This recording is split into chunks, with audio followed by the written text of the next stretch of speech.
Hey everybody, it's Friday night and I'm stone cold sober because I got that tooth pulled out and they said not to drink, so they scared me into not wanting to drink, but I'm gonna drink anyway, just not tonight. I'm sure I'll be fine, but I don't want dry socket, even though I don't really know what it is. So yeah, I got it pulled out yesterday. It was a pretty harrowing experience. I was like, man, this is just some basic dental work. I don't want to go under the knife like a serious surgery. This was like anxiety inducing enough. I'm like, they're there. Like, at least my dentist, she was pretty cute. I was telling people, I'm thinking I'm gonna mess up some other teeth just to go back to see her. So I'm gonna review a movie, but and I want to talk about Film Hemorrhage issue one a little. So I got this in trade from Jay Hinman, who I don't think I haven't told him I got it yet. He's on Instagram. I should just message him or email him.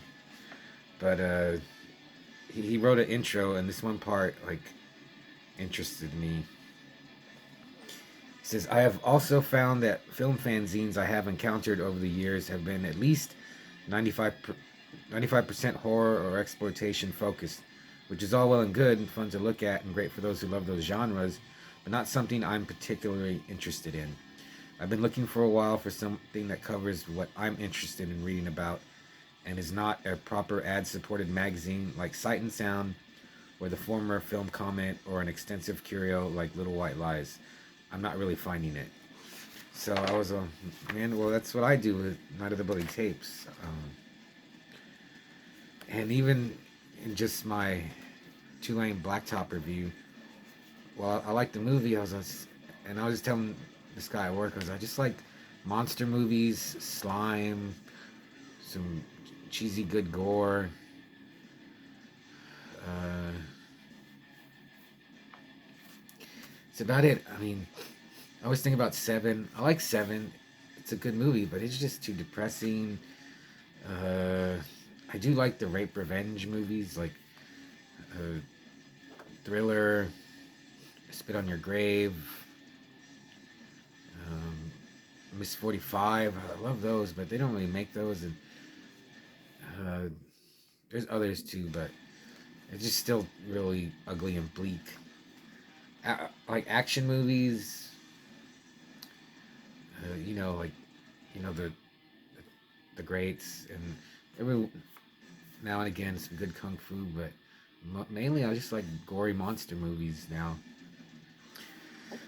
So I guess I'm not gonna really find much interest, but gotta give it to Jay Hinman. He's a good writer. And the first movie he reviews are these movies by this guy Mike Lee. He made movies for the. He made like 8 movies for television for the BBC. So I read and I read this on the way to the dentist because my aunt gave me a ride because I wasn't sure how I'd feel after. I didn't want to drive.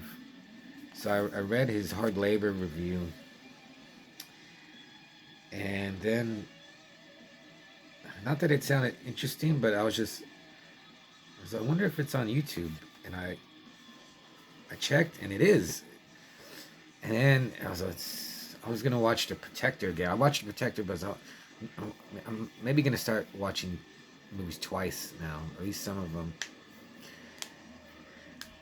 And I was like, well, maybe I'll check it out. I don't know, maybe not. I still need to talk about 30 Coins, but I don't think I've talked about it. So I put on Hard Labor, and I really enjoyed it. It's written and directed by Mike Lee, and it stars Liz Smith and Ben Kingsley.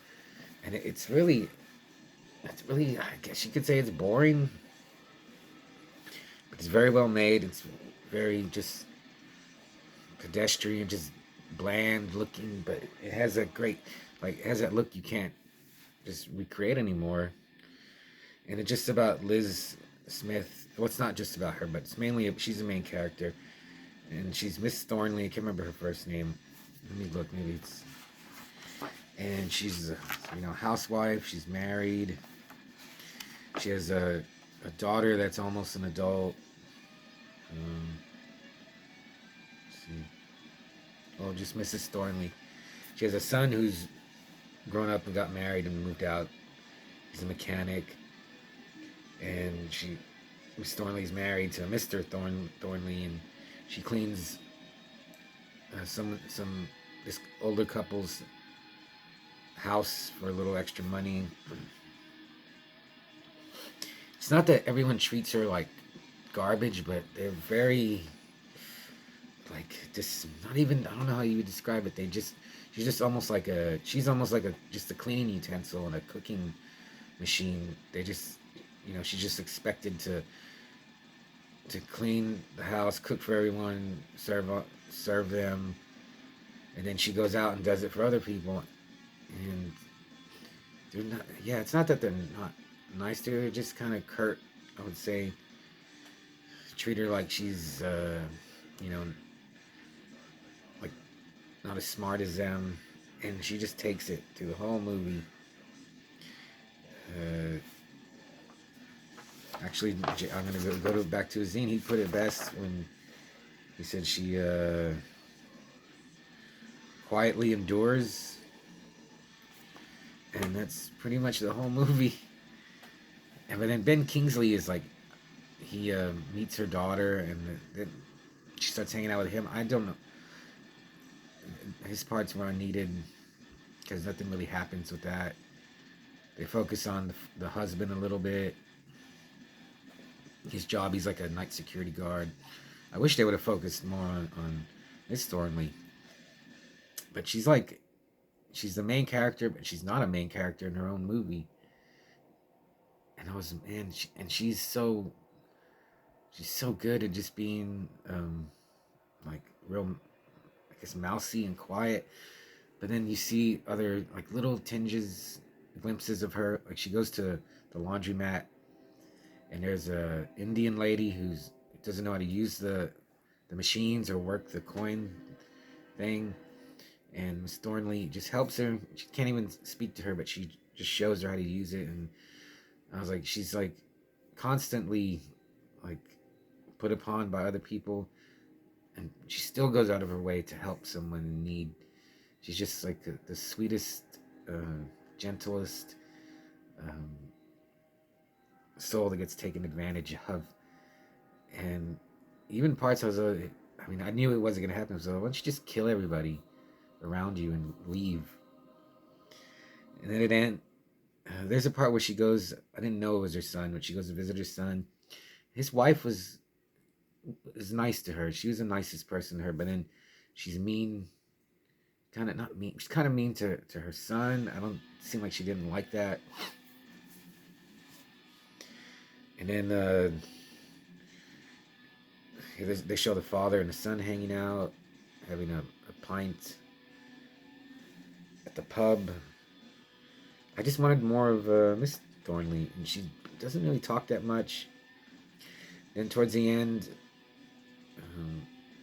everyone's at their house. Like her daughter, her son, and his wife, and the husband, and they're all bickering. And she's sitting in the corner reading the newspaper, and her husband's complaining about his shoulder, and he's like, "Come and rub it." And she has like her only act of defiance of the whole movie. She just ignores him, but she does it later, and then this dude is so hairy, and she's rubbing some ointment on his shoulder that hurts.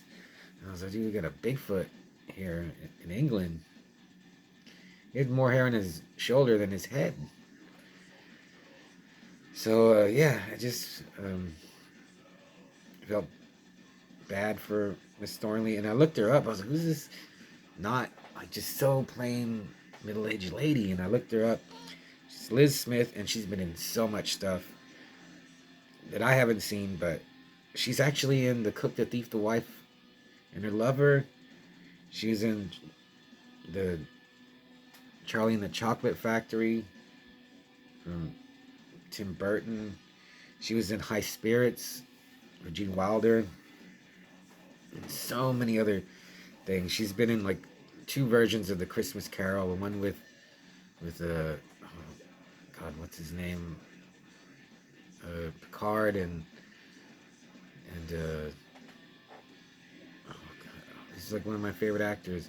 But I mean, she played the same character in both, and I was like, man, Liz Smith. Even she was in so many things. She's so much better than being like a just a side character.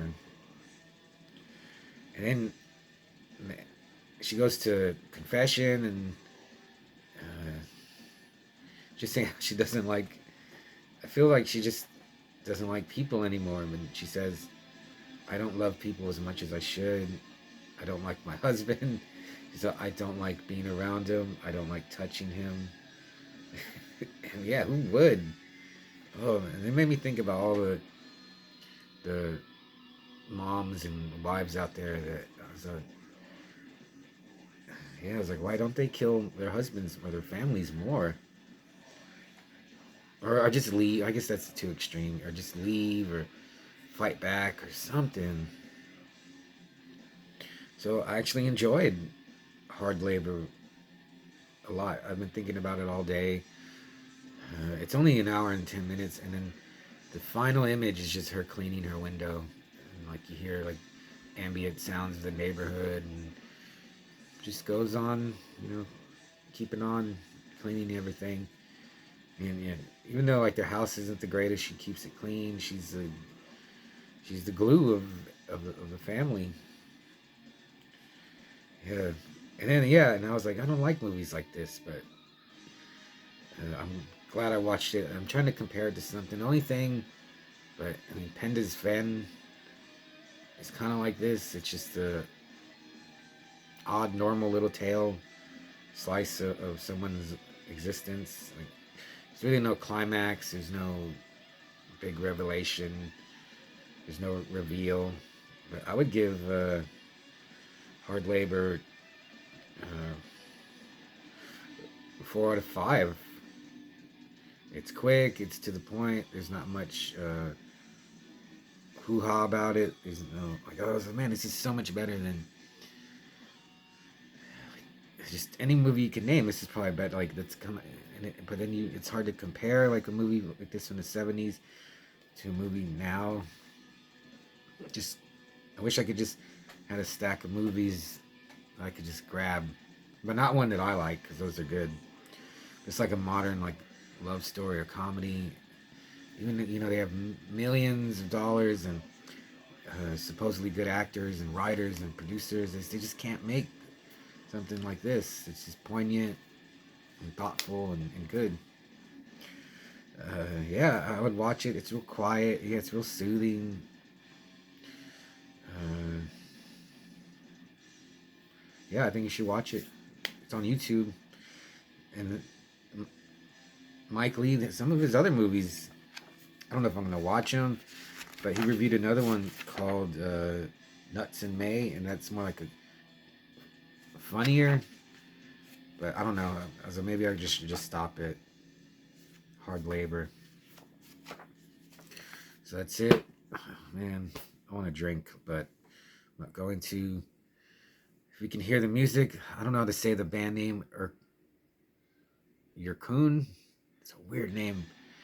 It's some Michael Moorcock character or city or world or something.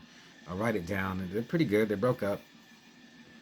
Or yeah, I'll put Film Hemorrhage info too, or contact them on Instagram. I was pleasant. Thanks.